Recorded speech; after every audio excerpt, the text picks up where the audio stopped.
Howdy, folks. What's going on? It's Outlaw Hatfield back at you one more time.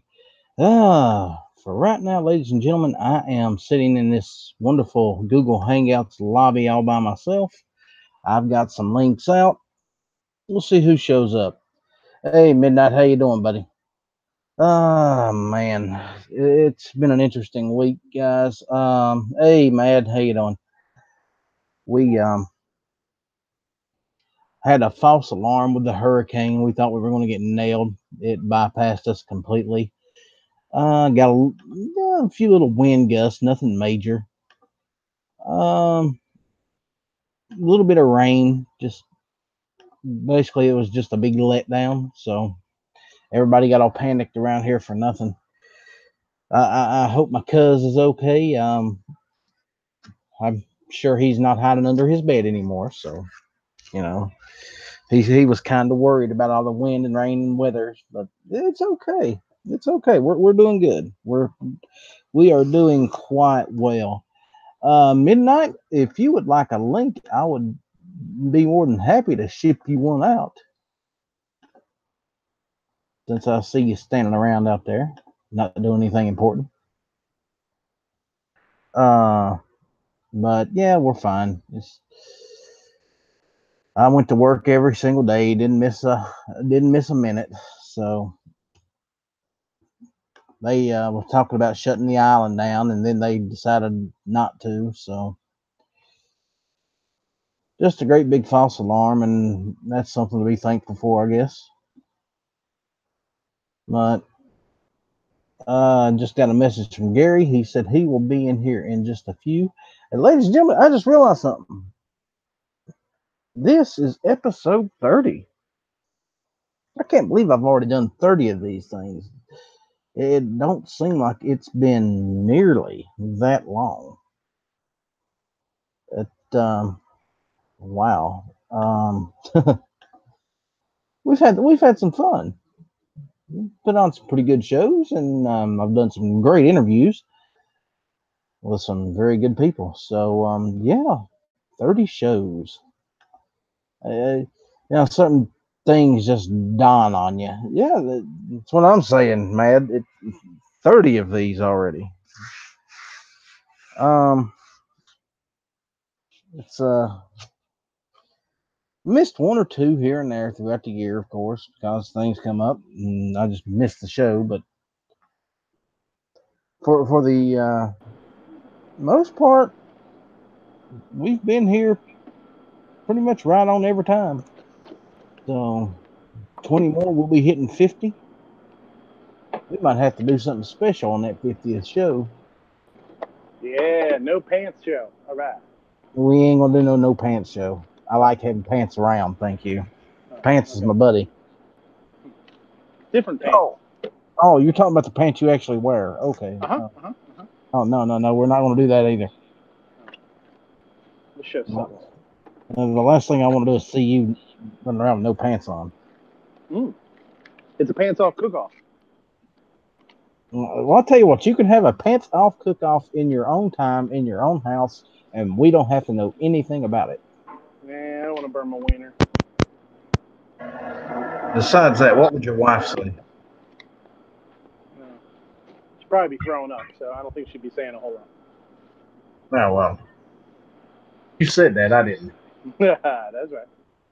If Uh, I still have a couple of people kicking around here, so if there's a lot of background noise or something like that, just go ahead and mute me. You know what oh well, I'm used to pots and pans rattling. I mean? Yeah, that's true. Yeah, If anybody would yeah, be you, if yeah, anybody could drone it out, it would be you, huh? yeah. It's just not even a thing anymore. It's Yeah. you know, I was at work last night and had my headphones in trying to listen to something on the phone, and I've noticed that the headphones are not working quite as well as they used to. Do you use an earbud style? Yeah, yeah. Yeah. They're just. I've had them over a year, and they're Yeah. cheap to begin with. I think it's just time to upgrade, buy a new pair. Do you use Bluetooth ones? No, they're wired.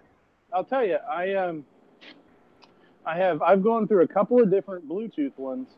Um, you know, because some of the microphones suck. I'm on my Bluetooth headphone right now. The microphones aren't awesome always. Some of them are way better than others though. So I got mine at Walmart. I mean, they're pretty nice. Well, I've actually been snooping around on Amazon, and Mm-hmm. I've found some really nice ones in the $20-$25 range, and then I've seen some even nicer ones in the $50 and $60 range.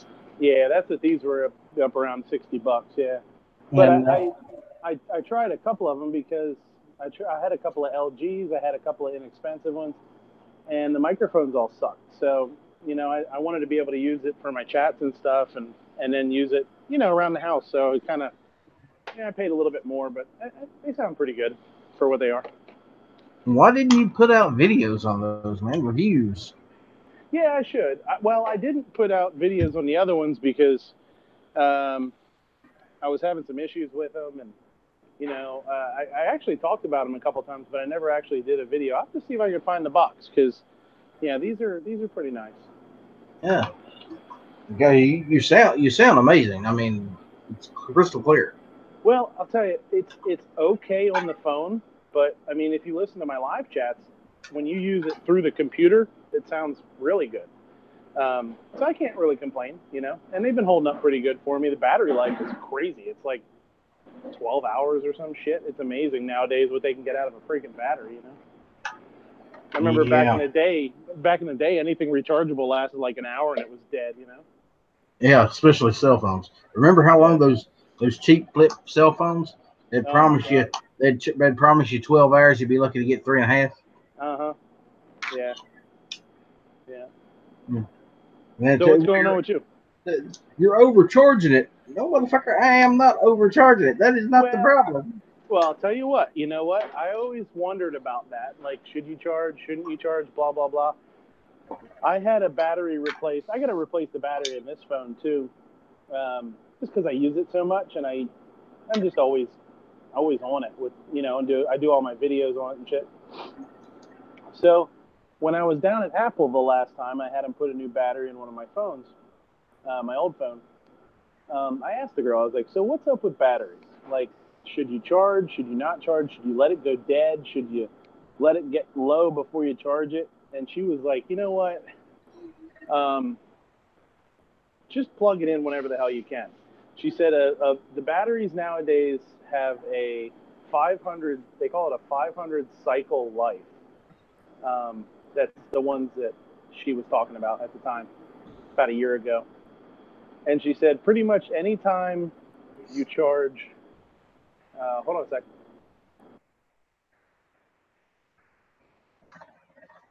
My God, he's done burned down the kitchen. Oh well. Nah, the boss came back. So she told me when you charge, basically, if you charge 1% on your phone or 100% on your phone from zero, that's one cycle. So you're supposed to get 500 cycles out of a battery. And she's like, it doesn't matter how much you charge it. If you leave it charged, if you charge it from 0 to 100, if you charge it from 99 to 1, it all counts as it all adds up. So she said it really doesn't matter, Hmm. which, you know, I mean, that's coming straight from somebody that does it for a living. Of course, it could have been bullshit. It's not like everybody knows how to do their job right or Yeah. Yeah. Yeah. anything. But I thought that was pretty interesting, that they actually had a number, for the lifespan of them. Yeah. I wouldn't. I didn't think there was actually a set, you know, amount of time you can charge it before we start screwing up on you. I Yeah.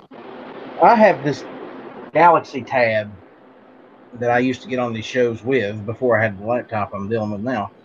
Um, and I constantly keep it charging. I mean, it's never unplugged. Yeah. So, you So I know, don't know, and I didn't ask her what that was like. I should have, because that's a totally different situation. Like, is it bad to constantly be pounding energy into it or juice into it? I don't know. I don't know if that's good or bad or indifferent or I don't know. Who knows? it's something to look into, I guess. Yeah, I got to get my battery done on this one. Like I said, it's my battery is at like 87%. Like now the new you can go in under the new, and I don't know if the Galaxies are like this, but you can go into your iPhone now, into your settings, and it'll actually tell you your battery health, basically. and mine's at like 87%. So pretty soon I'll probably want to change it out so it doesn't start dying on me. And if I remember, I'll have to ask them when I go down because I'm definitely curious. Yeah, that would be something to know. Is it bad to just keep it on the charge for any length of time? Yeah. Because Yeah. as soon as you sit it down, it charges up to 100%, and then you pick it up and it's still charging. You start doing something. Hmm. Is that affecting your battery life? Is that hurting Yeah. anything? Well, So I know with the power banks, like we have a couple of power banks. I love them. I carry one with me all the time. They say you shouldn't have those charging while you're charging something with it. They say that's really bad for the battery. So I don't know if the same holds true for a cell phone or not. I mean, you it's know, still I a battery. I think we know somebody that might be able to help shed some light on all that. Well, we definitely know some nerds, that's for sure. Oh yeah, yeah, yeah, yeah. Well, I was talking about Clover. Yeah, yeah, yeah. He's into technology more Hmm. than just about anybody I know. So if anybody is the person I ask, it'd be him. Yeah. So, well, that's a flat pan. Yep, hotel pan. Yeah. That was a flat pan. You can Yep. always tell, ladies and gentlemen. You can always tell. Somebody's making some bread. Oh man, I hate my job. I really hate my job. I'm Um, I'm getting towards I'm get we're pretty staffed up right now. So once everybody gets trained, if nobody quits, I should hopefully soon be able to start taking a second day off. Maybe I can start jumping in some of the chats again. yeah, that'd be nice. Hey, too hot to hate on.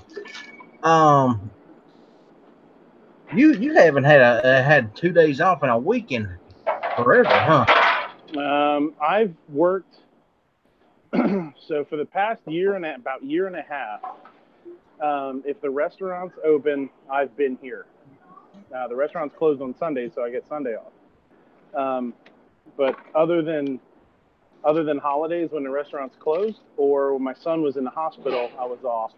Other than that, I've been here every day. Yeah, it sucks. I mean, you definitely get tied to the place, but got to do what you got to do. You got to take care of the restaurant so the restaurant take care of you. That's what my old boss used to say. Yeah, seriously, Yeah. man. I tell you what, you and I have talked about it before. Some people are just some people are cut out for restaurant work. Other people just are not. Oh yeah, for sure. And I'm one of those that I do it because it's a paying job. I do not enjoy it. I do not Yeah. like it. Um, but I'm good at it, Yeah. which that's the part that sucks. I'm good at my job, but I hate my job.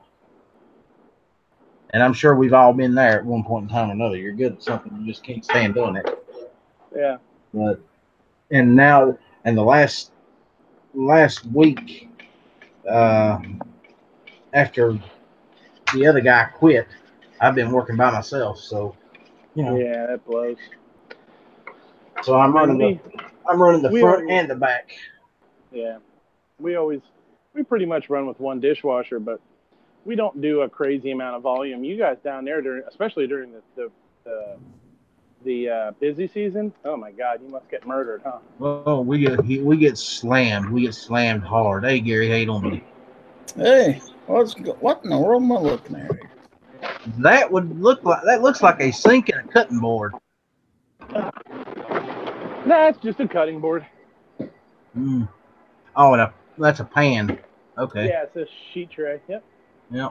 What's Or I going gotta on? break. I gotta What break is down going some. on? What Gotta is going break on down the some sea cutting bass. board?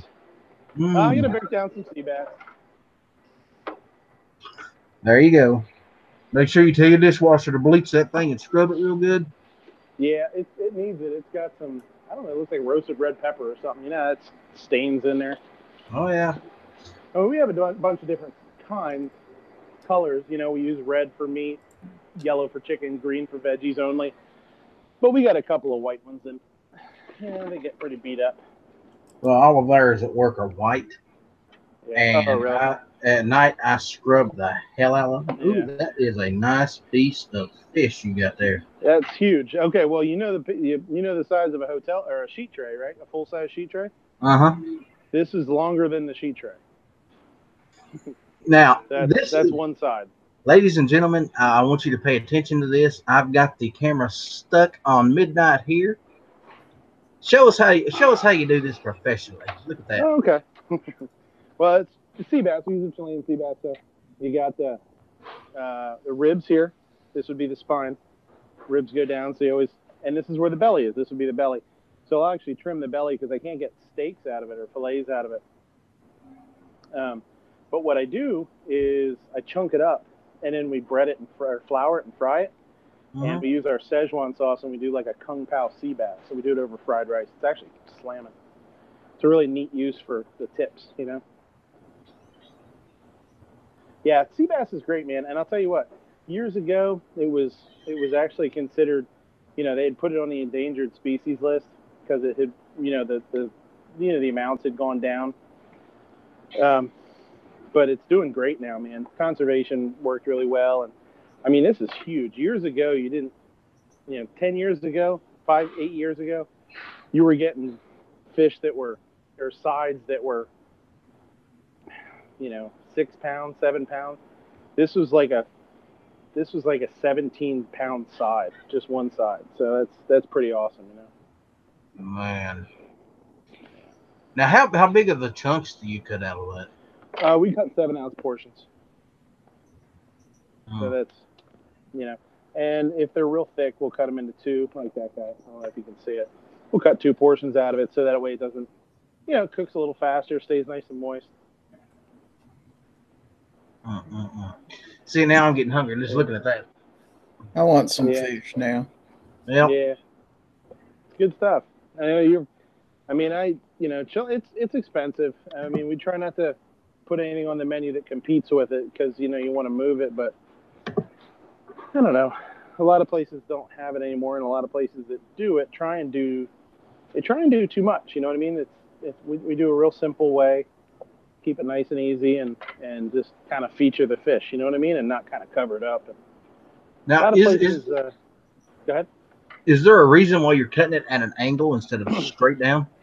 Yeah, because I want wider, thinner pieces, so they don't, so you don't have to cook them so hard, and you don't have to cook them so long. You just give them a nice sear on each side, and we put a little sort of marinade on them or glaze on them, and finish it in the oven. And that way, it just finishes in the oven for a couple of minutes, and the outside doesn't get too dark, too dry, by the time the inside cooks. So yeah, kind of coming at a like a 45-ish, but then you get this nice, you know, that's about maybe 1.25 inches. A nice How fillet. light that meat is, man. Yeah. That'd be good. Yeah, it's good. Yep. Yeah, last week I was pounding pork. This week we were doing fish. You know, little bit of something, But we'll take these little chunks like this and turn them into little almost like little fish nuggets and toss them in Szechuan sauce, and it's pretty cool. So it's kind of spicy. You know, it's something different. But that's Sounds good to where me. something like this is. It's so nice to see like a really nice, large fillet. You know, because you just didn't see it years ago. It's a good sign. You know, it's like they always say if you go fishing and you see like crayfish and stuff, they're like the first thing to die when the water's not good. So if you go somewhere and you see crayfish running around in the water, it's a good sign that the water's, you know, healthy. The ecosystem's healthy. It's cool. Well, Gary, I didn't think you was big on fish, living out where you live. Oh, I love fish. What's big? I mean, is trout big out there, Gary? I would imagine. Should be. Right Would be here, like no, that's more the Ozarks over in Missouri and that stuff. We don't get trout around here much. It's mostly catfish, bass, crappie, occasional walleye. Walleye's good. Walleye's a great fish. Yeah. Yeah, I've never gotten a chance to go fish for it. Every now and again, when I was a kid, you'd hear somebody catching one. I grew up right next to the Susquehanna. Fished like crazy when I was a kid. And every once in a while, you'd hear somebody pulling a walleye out. I mean, you'd get a pike or a muskie every once in a while, or a walleye just every once in a while. But, pretty rare, but, they're there. I mean, I They're a guess real fighter, too, when you get into them. They're hard to land, but boy, they're good. Oh, that's the thing with smallmouth, man. I'll tell you what, for pound, smallmouth is so fun. Such an amazing. Oh, yeah. I love catching smallmouth. Yeah. Me too. I mean, largemouth are great. You know what I mean? They're big old fat bastards. But man, I'll tell you what, you can catch 8-10 inch smallmouth all day long and just have a blast. Well, the thing about it is smallmouth just has this tenacity to him. I was just gonna say, man, they are the meanest little son of bitches too. They will, I mean, if you've ever fished, and you clean your own fish or whatever, you take them home and eat them.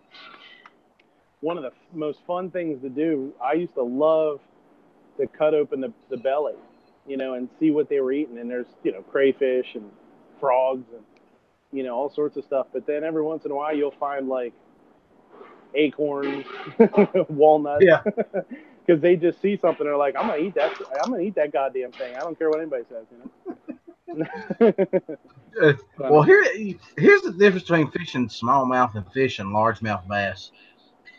With a largemouth, a lot of times they'll swoop at it and just pass it. They change their mind midway. Smallmouth sees it, he wants it. You better hold on. Yeah. They're aggressive, man. They're awesome. Smallmouth is fantastic. And you catch a 5-pound largemouth, you catch a 5-pound smallmouth, and that 5-pound smallmouth is going to outfight him every single time. Oh yeah, I'll tell you what, man. When you start catching smallmouth in the 18, 19-inch range, that's a fun day. That's a fun fish to catch, man. They'll, especially if you're using like light or medium action tackle. Oh yeah. Boy, I'll tell you what. Well, that's how we used to do it back home.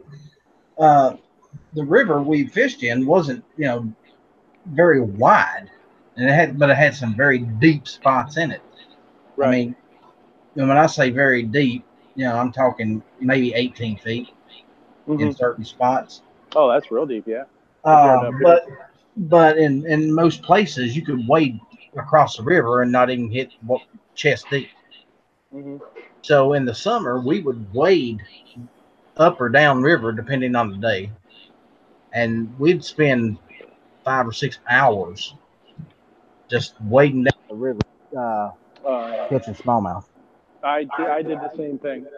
Yeah, the river, the Susquehanna is a really old river, and it's very, very wide at some points. I mean, up to a mile wide, it can get.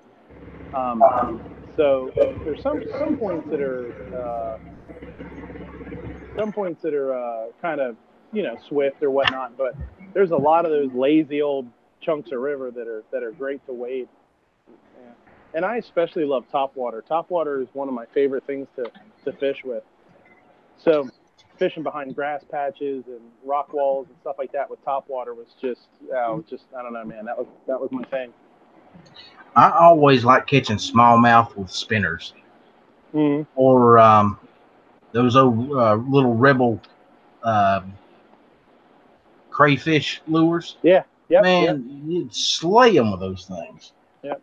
Yeah, Rebel. I'll tell you what, Rebel is a fantastic company back in the day. I mean, they're old as hell. They've been around for a million years. But another one of my favorite baits, and I was talking to Snowy about this one day.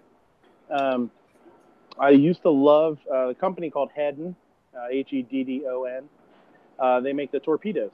They have the little, they're sort of ovular shaped, and they're a topwater, and they have the little propellers on them that chop up the water. Yeah. Those things are a blast. That's one of my favorite baits. And I would get them in like a frog color. And man, I'll tell you what, during the summer, when the water is low and the water is hot, and they're really like, they're willing to, grab whatever they can because they don't want to work too hard for it, I guess. Man, I'll tell you what, when they come up and hit something on the top water, it's just so exciting, especially when you're young. It's great. I had my best smallmouth fishing was always with live bait. Mm-hmm. Crawdads, small minnows, but I'll tell you the best, absolute best smallmouth bait I've ever seen, and I say smallmouth, but I'm telling you, if it swims, it'll eat it. Is a little aquatic bug called a hellgrammite. Oh yeah, Most hellgrammites. Yep. Dobson most flies. people don't even know what the hell they are. They turn into Dobson flies. Yeah, exactly. They have the big pinchers on them. I'll tell you Yep. what's better than that. I mean, every place is different or whatever. Stone catties, stone catfish. I don't know if you've ever used them. I've never caught fish like I did when I started using those. One of my grandpa's neighbors used them, and he took me out a couple times. And man, I'll tell you what, man, bass. You throw those in open water, and bass just go bananas for them. Well, the thing about the hellgrammites are this though. If They're you're if everywhere. you're if you're, yeah, if you're going for specific species, it's not something you want to use because, like I said, there's not a fish in the water that won't eat one. Yeah. I've caught, They're everywhere. Yeah. I've caught 15-pound catfish off of 3-inch hellgrammite. Mm-hmm. They love them, and not Yeah. just once. I've done it multiple times in the same day. Well, So they're so prevalent. They're everywhere. They're so used to seeing them and eating them that when you throw one out there, they don't really think twice about it. And I think that's important is to, you know, be throwing a bait out there that they're used to seeing. and for you folks out there that's listening to this that don't know what a hellgrammite is, look up Dobson fly larvae. I'll tell you And what, they pinch like a son of a bitch oh, too. they will bring blood. if They you have if you take a little guy fishing, like a 5 or 6 year old fishing, you better be careful with them because they get a hold of them, that'll ruin your day. and the big ones. I had one of the big ones take the tip of one of my fingers off when I was young. So yeah, they got some power up in them jaws. Oh yeah, for sure. Yeah, they're gnarly, man. They don't mess around. No. They got hooks on one end and those pinchers on the other, and they're razor sharp. They're like knives. Except they don't like chocolate. Yeah, they don't eat chocolate. So now, do you prepare salmon the same way as you do the bass? We do as far as like how I break it down, or are you talking about like a recipe? No, the way you break it down. Yeah. Well, sorta. Yeah. I mean, the salmon isn't going to have that bone down the middle. You don't have to break it down in the center, lengthwise like that. But yeah, I will cut it on I'll cut it on an angle, and it gives you a nice wide piece. Well, see, the reason I was asking because at work, when we get the salmon in, it comes in a big styrofoam box, basically. Mm-hmm. Yep. And it's still got the skin on it. Yeah, ours does too. Yeah. And they'll fillet the skin off. Yep. But they don't cut it at the angle; they go straight down with it. Yeah. I'll tell you what. Okay, here's the reason why. It's nice to cut it at an angle. One, it makes it look bigger. And if you cut it on an angle and you get a little bit wider piece, depending on how you're plating it up, let's say you're plating it on top of a rice or something like that, a wider, flatter, thinner piece is going to sit there better. You know what I mean? It's not going to want to tumble off and fall off the plate. But yeah, that's the visually a piece cut on an angle or at a bias is going to actually visually it looks a little bit bigger, which is nice. Yeah, make you think you're getting more than you actually are. Mm-hmm. Yeah. Yeah, we do a little bit smaller portion. Like this is a 7. When we do salmon, we do a little over 6, um, which it's not a huge. But we actually serve ours with a risotto too, so it's a little bit heavier starch. So you don't really miss it. You just quartering that little sucker all up. Well, I made a bad cut, so I'm taking some of the end cuts that I had, and I'm gonna make 2 small pieces and use it as an entree. But I'm just trying to trimming it up so they look the same and they'll look a little bit nicer on the plate. Nah. See, what you do is you just throw it in the deep fryer and throw it off between 2 slices of bread. There you go, fish sandwich.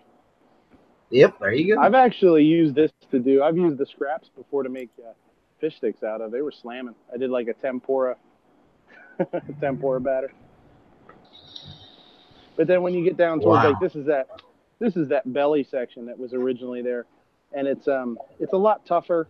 It doesn't flake as much, so I don't use it for entrees. It's not worth it for somebody to get something that's not a good quality. So we find something else fun to do with it.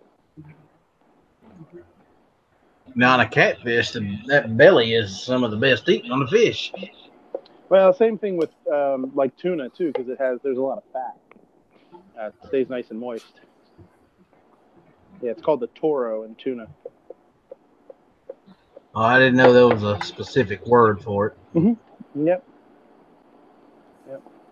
And that's kind of, they use it for tartare and stuff like that, and it's kind of like a prize section, prize cut, because tuna doesn't have a whole lot of fat in it. So when you find those pieces that do, it's kind of I don't want to say a delicacy, but it's more of a prized cut, Man, I wouldn't know what to do if I landed a fish that size. Just start at the front and work your way back. Yeah. Cut its head off and move on. Yeah. Do it whole, man. Now, I've seen people do that. I've seen people do that with catfish. Mm-hmm. They'll take a whole catfish, they'll just gut it out and throw the rest of it right on the grill. Oh, I've seen them do it. I've been served in a restaurant before with a head still on them. That's kind of gross to me. But we used to do a whole red snapper like that. We just take it with the head and tail and everything on it. Clean it. Take the gut it or whatever, and then scale it and throw the whole damn thing right in the deep fryer. It's awesome. Just like people do a whole fried turkey, we do the whole fried red snapper. Just didn't have much. Just wasn't. We didn't do enough of them. We didn't sell enough, and it was just kind of cost prohibitive. We just got to the point where we were only getting a couple in a day, and it just wasn't worth it. But that was a cool dish. I have a picture of it, but it's kind of not the greatest picture, so I don't know. I can put it on Instagram, see if you can. Maybe I'll try and lighten it up or something, put it on Instagram. But it's pretty gnarly looking because it's all crunchy and crackly looking. It's pretty cool.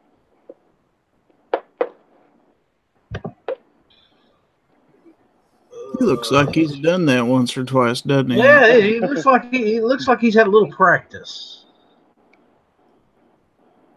Of course, he's also got a lot better, sharper knives than you and I would typically have. Well, this is the cheapest, crappiest knife you could probably ever want.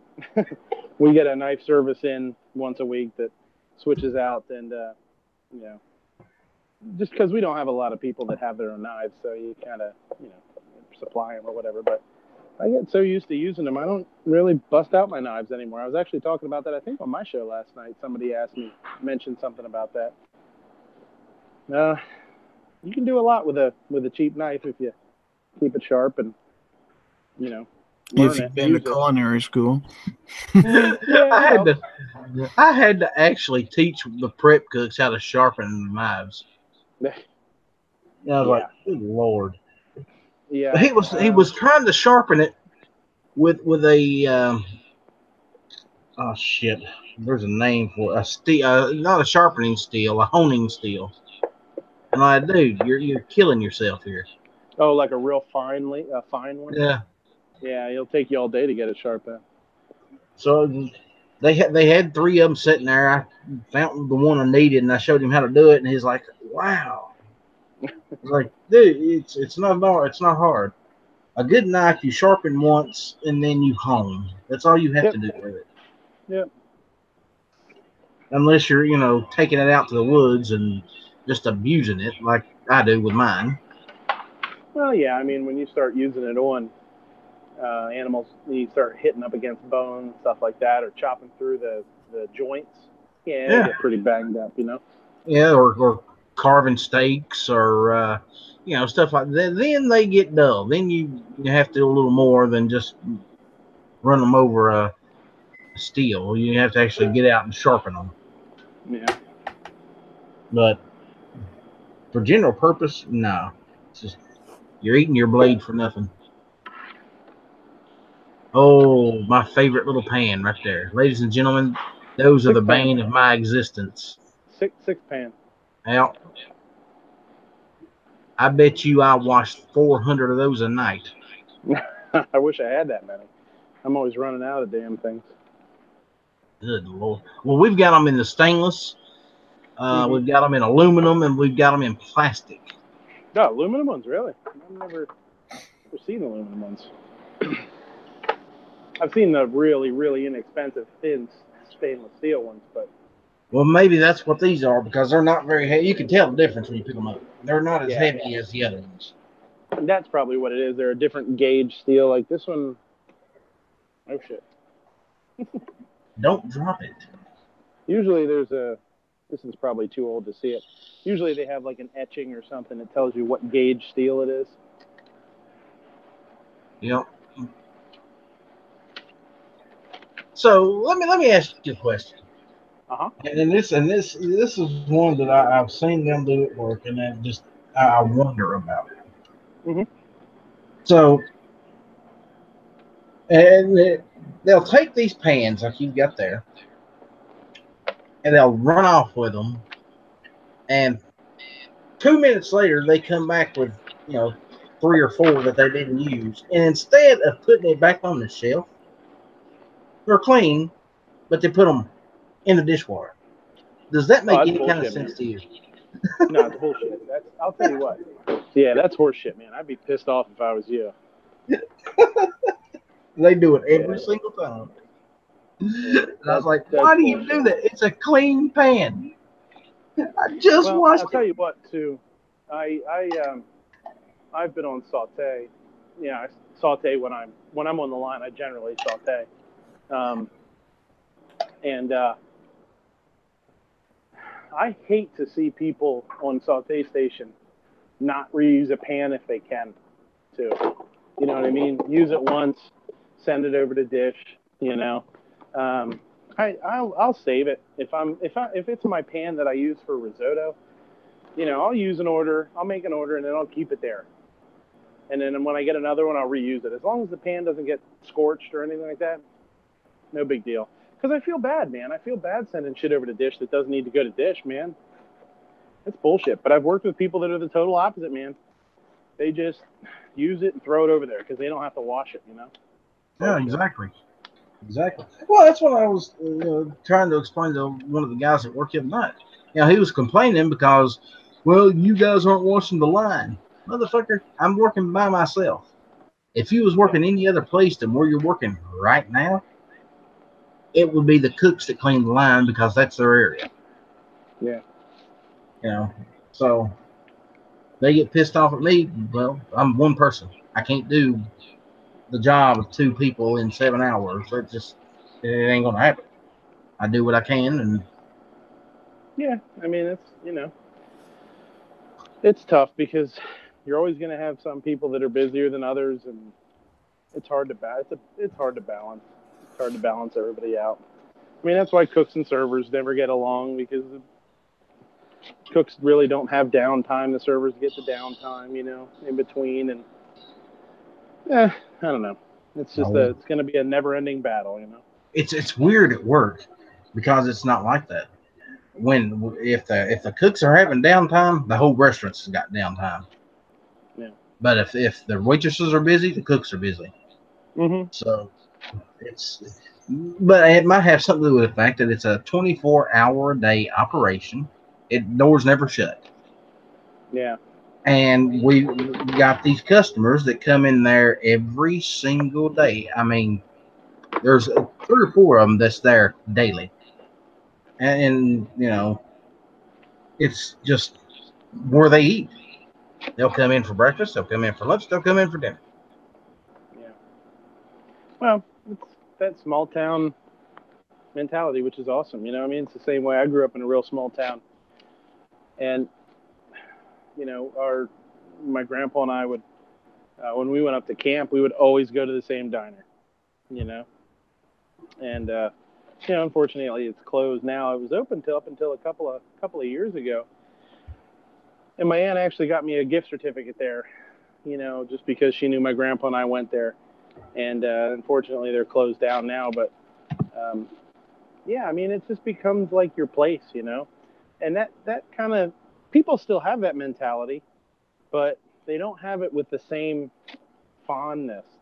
I remember being a kid and you go to the diner with, your grandpa or, whoever it was. Some people it was a friend, some people it was a neighbor, whatever. You always meet the neighbor there or something.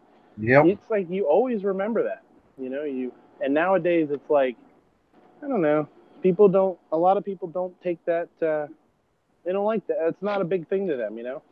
Now my son and I think my son, he's only 4, he doesn't care, you know what I mean? But we have a diner that's kind of close to us, and every couple of Sundays or so.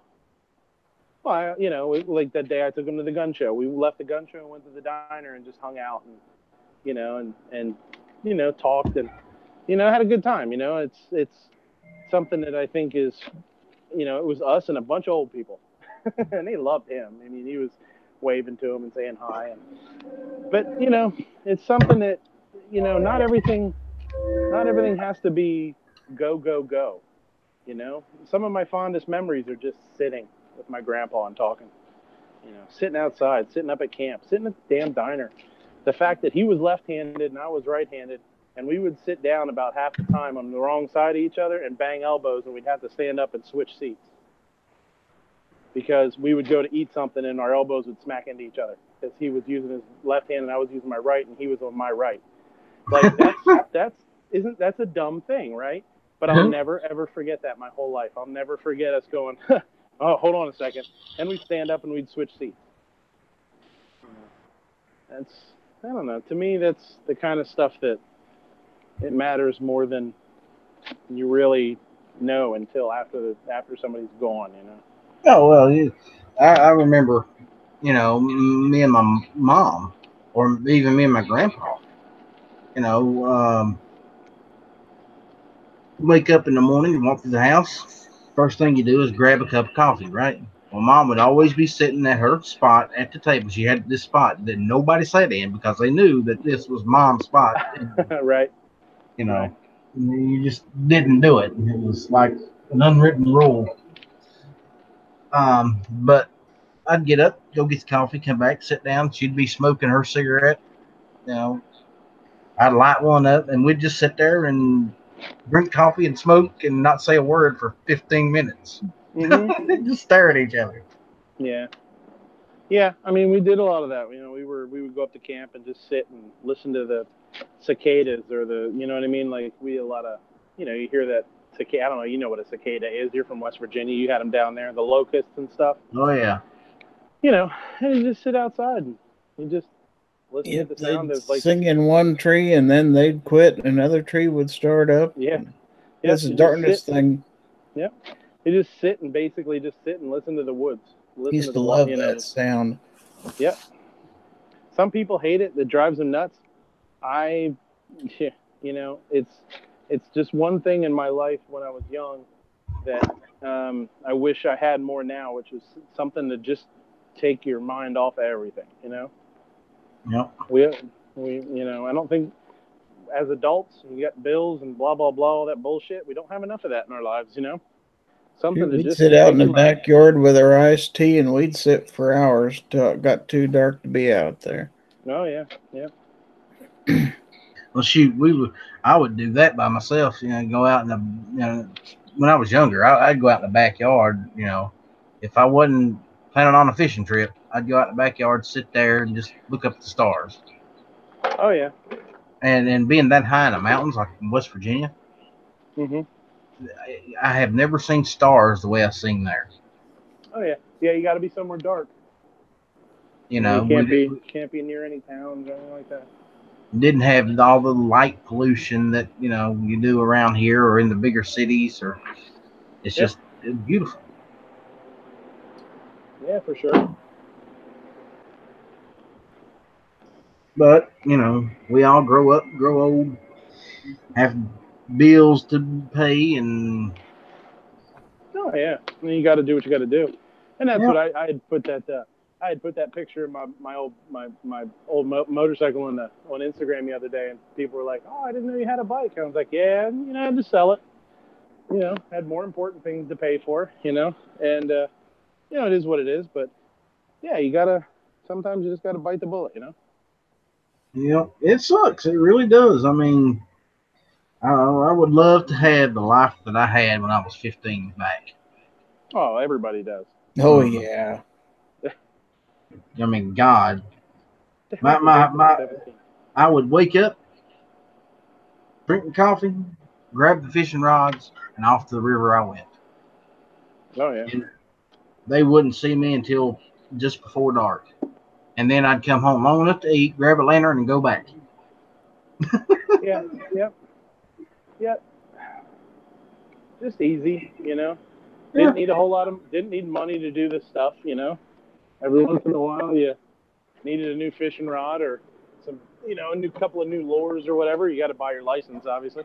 yeah, But, yeah, do the same thing. You get up, go down to the river, fish, come home. Didn't cost you a damn dime.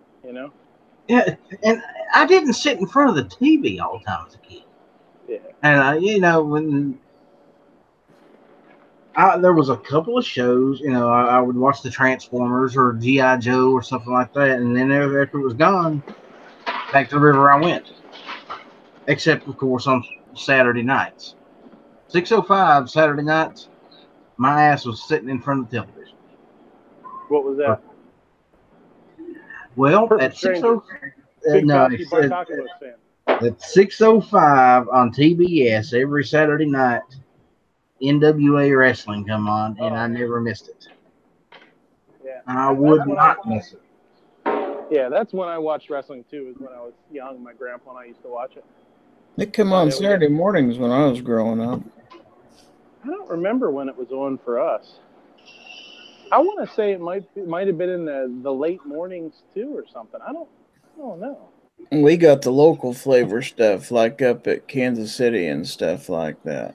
Well, see, Yeah, Where you'd for watch us like it was Harley Race and stuff like that. it was WWF for us. It was before while they were when they were still WWF.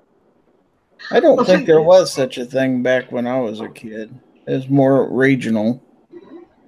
Yeah. well, see, the thing about it is where I was living as a kid, we got the stuff from the Mid South area. We got the TBS, which was the NWA, and then we would get the stuff from New York too. So I Right. was able to watch all of this, and it always amazed me how you never seen it, because I didn't know the way the business worked back then. It would amaze me is how there could be a Ric Flair world champion and a Hulk Hogan world champion. They're both world champions, and why ain't these guys killing each other trying to figure out who the real world champion is? Yeah. Yeah. It, It's kind of I always thought it was funny too, and I've heard comedians say the same thing. It's like, you're the world champion. Like football, you're the football world champion. I didn't see you play any other countries. How the hell are you the world champion? What the hell's yeah, going exactly. on? Says who? Yeah, but as I got older into my mid to late teenage years, I got to figure, well, this is a different federation. They're different companies Yeah. that they're representing. I was So about 20 years old before we ever got cable and started to get stuff like TBS and stuff like that. And then you got to see what the rest of the country got to see in a whole different world. well, there for the longest time, we only got like 4 channels. It was PBS, which was the free channel from public broadcasting. We Right. got ABC, NBC, CBS, That's what we and got. some, and then I think it was 82. Two more channels was added. One of those channels was WGN out of Chicago and TBS out of Atlanta. I also remember eating dinner at my grandpa's in the he had a kitchen, dining room, and kitchen. You know, it was all together or whatever. Yeah. Eating kitchen, and I remember it was always he'd always sat down and he'd always turn MASH on in this little black and white TV in his kitchen, and he would watch because he loved MASH so much, and he didn't really give a shit whether it was dinner time or not. We were watching MASH. And you know, that's something else. As a kid, I would spend a lot of time at my grandpa's house. I would spend as much time there as I did my own house, honestly. Oh yeah, me too. Oh, I spend more there. I mean, And I saw him. I saw him pretty much every day. oh yeah, so did I. Um, and I would sit down and he would be reading his Bible because he was a pastor.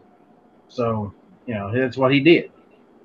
And he'd try to explain things to me that was while he was reading and this, that, and the other, and he would go into other details about things, and you know, just uh, and that's time that I miss not having. Hmm. I mean, he's been dead since I was what 16, Oh wow. and it's you know even today there's times I was like, I wish he was here so I could ask him some questions. Oh my Maybe God, yeah. And I've maybe brought get some that up. answers. I've brought that up so many times on different people's shows and my own. You know, take advantage of the people that you have now. Not in a bad way, obviously. You know what I mean. But you know, talk to them and ask them about their life. You know what I mean? Like those days are gone. They're never coming back. But I remember coming home from.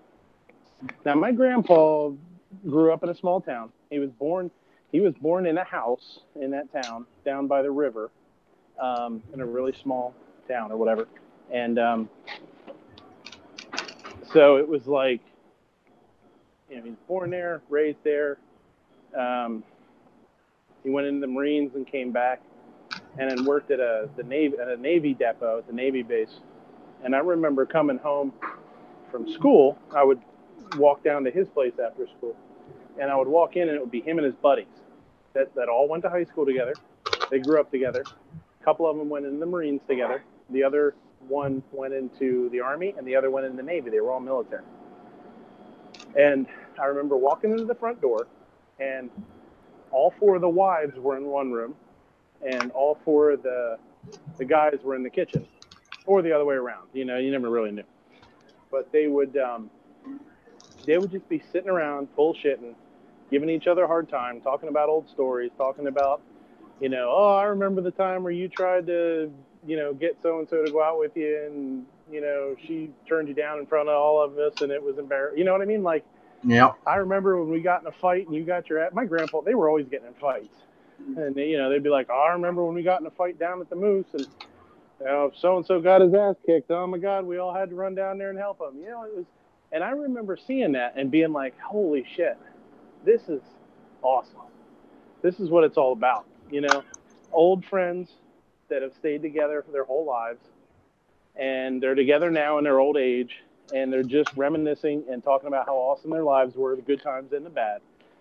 And you know, I mean, I just remember being so envious of that and being like, man, I want that someday. That's so cool, you know. And it's hard to find nowadays. No, it is hard to find, and you know, and that's what I tell people even today. You know, if you've got elders, the elders of your neighborhoods or whatever, you know them, talk to them, listen to them. The wisdom they will impart on you is worth more than all the money you could ever imagine. There was a guy in our neighborhood. His name was CB Hall. Uh, he was ex-military and could play the banjo. Good man. And I would go to his house and just talk to him and listen to him play that banjo. And he was amazing. I mean, he could do that whole hammer claw thing with that banjo, and it's just wow. Um, and you know, there was others, Delmer Roberts and several other the elders of the neighborhood that I would talk to, and I got along with these people better than I did the kids. Everybody else was playing with the kids, and I was talking to the old people, and they were, you know, why do you hang around these old people? And I was just absorbing information. Um, Oh yeah, I and, totally agree. I was the same way. I just was fascinated by the stories, and I just loved it. And that's how you know what, and then you sit down and you listen. And I remember sitting down with the guys, and you know, I was just a little kid, you know, I was in like middle school or whatever, and they'd be drinking black coffee, and I'd sit down and I'd get a coffee and put a whole bunch of sugar and a whole bunch of cream in it, you know, and sit down with old timers and bullshit, thinking yep, thinking I was something awesome, you know. yep. And in the stories that you hear and the way that they're told, you know, firsthand experiences of things that you couldn't even imagine as a kid. Well, It's I mean, yeah, my grandpa was born in 20, so he was well, my obviously a grandpa was depression. born in 1903, I think it was. Wow. Yeah, my grandpa was a depression kid, so you know you had those stories come up, and So that was my dad. yeah, He was So born in amazing. 23. Yeah. yeah, Grandpa was born in 1877. He was old. wow. You said your He grandfather died was? when I was 8 years. By the time I was 8 years old, both my grandpas had passed away. All I had was one grandma left after that. Yeah. Yeah. She Well, lived till I was 21. my grandpa lived through 2 world wars, Korea, Vietnam, and he died in '88. So he had a pretty good run. Yeah. Yeah, I think my grandpa was 80. He was 84 when he passed away. He passed away in '05. He got to eat at the restaurant that I work at now. I've been at the restaurant I'm working at now for a long time. He got to eat here once, you know. So that was, you know, that's a tie that I have to this place for sure. It's the last place you know, that I worked that, you know, he'd ever had a chance to come down and eat. Um, he I was the executive chef at the place I was at before, but this is the first place I was hired as the chef, and it's the last place that he came to eat my food. So yeah, always have that here. Food ties a lot of people together, man. Yeah, I was Yes. just Whether thinking about my mom. You know, she passed away this last May, but the last Thanksgiving we spent together was at my house, and I got to cook Thanksgiving dinner for her. We spent a whole week together that week. yeah, And at the time, I thought it was kind of a pain in the butt because I was keeping track of her while my sister was gone on vacation. But now I look back on that and thinking, boy, I was lucky to have that week with her. yeah, it was a free week, right? Yeah, Yeah, we spent time sitting there talking, watching TV, and she'd go on and on about the food I'd cook for her and stuff like that. hmm Good memories. yeah, yeah. You know, You know, it's you was talking about your grandpa watching MASH at dinner time. yeah. Now, did your grandpa and mine did, and this was a everyday thing. Breakfast was always at the exact same time. Dinner was always at the exact same. It never changed. Yeah, dinner was always right there. Breakfast was, you know, I don't know. 6:30 at my I house. can't. Breakfast was kind of a free for all. I mean, people would just kind of they were on their own. You know, my grandpa would get up and eat, or you know, whenever you got up, you just went into the kitchen and made something. You know, it wasn't like dinner. You It know, was lunch was pretty pretty set too, but yeah. breakfast was pretty open. Lunch was straight up noon. Dinner was at 5:30. I can't remember what time. Except maybe on Sunday it might vary a little bit. But Dad wasn't one to sleep in the mornings. I mean, 6:30 in the morning he'd be up. I'll tell you what, though, I can tell you what if I was staying at my grandpa's house, I knew what I was eating if I was there. Period. In the morning, you were going to have smoked pork chops, eggs, and biscuits. And at night, it was going to be fried chicken and cornbread, Morning, maybe chat. mashed potatoes, maybe pinto beans. Morning, chat. Smoked pork chops for breakfast. Yep, that was Wow. his breakfast every single morning. If he was cooking it, that's what he was eating. That's pretty darn good breakfast there. That's funny. Well, I mean, it's not. I mean, Canadian bacon is a pork loin. It's not really that weird when you think about it. But it's great to sit here and reminisce about all Mom had a this. way of cooking eggs. I still can't cook them as good as my mom could. Oh yeah. Oh, I She learned a lot. I learned a she long time had ago how a mom did it. method to it.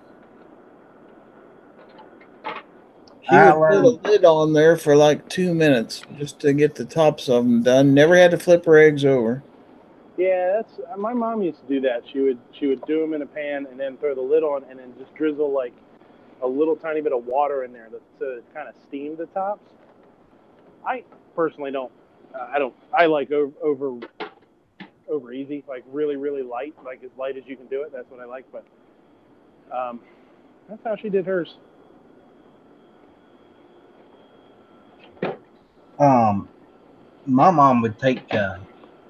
We were big into fried foods because back then everybody fried everything.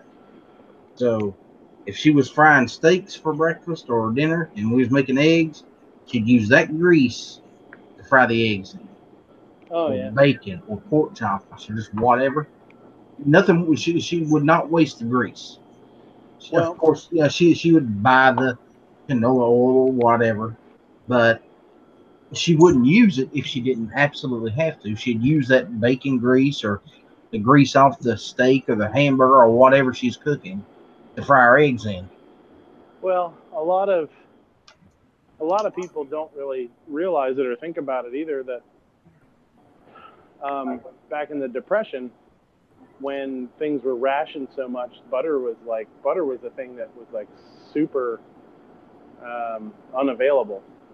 So I know in Pennsylvania, one of the things that I don't know if it was other places too, but they would use chicken fat for a lot of stuff. It's called schmaltz, which is just rendered chicken fat or chicken fat that's been skimmed off when you make something else. And they would save that and use that for a lot of cooking instead of butter or other kind of oil, because it's free. If you're making, Yeah. if you're making like chicken noodle soup or chicken and dumplings or chicken corn, like here a chicken pot pie, chicken Popeye, as you would say it, Popeye. Um, you always get that chicken fat that comes to the surface. Well, they just skim that off and save it and use that to cook other stuff. And it worked. Oh yeah, for sure. Yep. Well, ladies and gentlemen, G Webs is up and running or about to be, so we are going to call this one done for the night. I didn't want to cork him too bad tonight. I have a habit of doing that when I get out of match chats late. Well, we'll have So to apologize when we get over there. yeah, he's already sent me a link and he's up and waiting for us. So we're going to call this one done. Guys, if there's a moral that I can say that we had tonight, just respect your elders, talk to them, get to know them, listen to what they have to say. And it don't matter how old you are. If they're older than you are, they probably know something you don't know, and it might be worth listening to. You know, these guys that's in their 80s and 90s got stories to tell and things that we can all learn from. You know, sit down and talk to them sometime. You might hear some things that change the way you look at the world a little bit. Anyway, we are going to call this one quits. Midnight, you got anything to plug, buddy? Oh, not a whole lot. No, I got a couple of little review videos that I'm thinking about doing, but nothing too crazy. I've been super busy trying to get home, and get some sleep, see the little guy. So I haven't been staying at work, doing food stuff lately. I just it's tough, but trying to do what I can. And then Sunday nights 10:30 Eastern, closer, come one, come all. We take all applicants. Yep. Well, I'll try to be there. I normally show up late, but I'm normally there. That's I right. show up for the first part of it, and then I have to leave early because I gotta get up. Yeah, we're gonna have a talk with your bosses about that, Gary. Oh, Yeah. Tell him he don't have to be in there from now on until at least noon. You know, he's got things to do at night. So you can't just rush the man like that. I could retire, but then I wouldn't have any money. Um. Just become Well, independently wealthy, then you're good. That's an idea. well, yeah. Yeah. I tell you what you can do, Gary. You can retire and then go work part time for midnight, Yes. and he will I give don't you the know. He days tends off. to run his help off. Him and I get along real well on chats, but if he had to be my boss, I'm not sure we'd get along. He'd probably expect me to work and stuff. Yeah, that's bullshit, isn't it? Yeah. Tell him I'll work from 1 to 3 every day. Damn it, Gizzard, this pit isn't clean. They'll be like, whoa, whoa, whoa, whoa, whoa. You want me to do what? Cook and clean? Do I look like a maid to you? Make him a busser. Yeah, there you go. If I was cooking, I'd probably get in too much trouble for eating all the food I cook. I'll tell you Oh, what, it's tough, man. It's like an alcoholic working at a bar. I know. If you like to snack, working in a restaurant is not a good choice. Sometimes you wanna go. Been there, done that. I worked at Sonic for a while. We'd make extra fries and sit in the bin just so we could snack on them every once in a while. Oops, I made an extra order, huh? Yep. Oops. Oh shoot! I sit and watch the cooks at work just snack away all day. They'll extra hamburger here, extra wing there. Whatever.